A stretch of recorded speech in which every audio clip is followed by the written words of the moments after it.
Patuloy ang inisyatiba ng iba't ibang ahensya ng gobyerno para maging mapayapa ang pagdaraos ng Hatol ng Bayan 2025 at parliamentary elections sa BARM.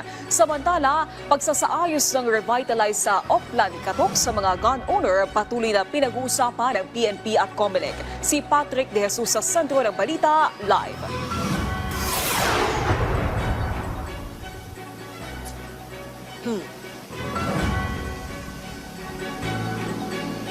Naomi, higit 3 buwan pa bago ang Hatol ng Bayan 2025 pero patuloy pa rin yung mga ginagawang paghahanda ng mga ahensya ng gobyerno. Kaunay nga nito ay inilunsad dito sa Camp Crame ngayong araw ang 100 araw ng operational activities at paglagda sa Solidarity Pact kaugnay ng Hatol ng Bayan 2025 at parliamentary elections sa BARM. Ipinresenta rin ng mga mobile, motorcycle patrol at iba pang bagong kagamitan ng pulisya na gagamitin para sa eleksyon.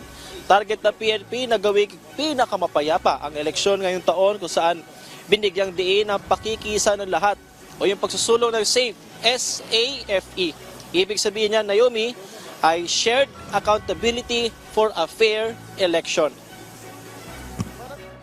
Matagal na po kami nag-prepare. Ang purpose po ba't kami naglabas ng 100 days is for us to be aware. Tama ba ang preparation natin sa election? This election is not only us, but all of us. Religious sector, community po natin, it is a shared accountability for a fair election.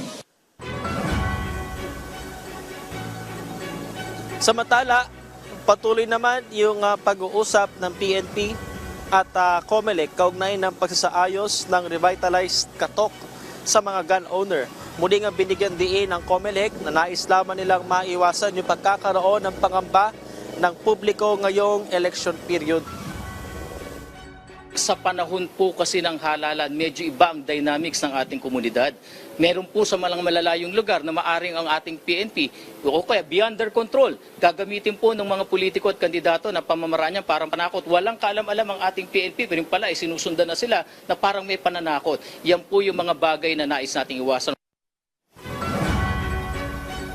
Naomi, yung revitalized Katok, yan nga yung pagbabahay-bahay ng mga pulis sa mga gun owner para ipaalala sa kanila na iparenew yung kanilang mga lisensya at yung rehistro ng kanilang mga armas. So yan nga yung isa sa issue ngayon, ngayong election period, kung paano ipatutupad itong revitalized Katok. Kaya nga oras na maplantsa yung pag-uusap sa pagitan ng PNP at COMELEC ay ilalabas yung panuntunan patungkol dito sa revitalized Katok.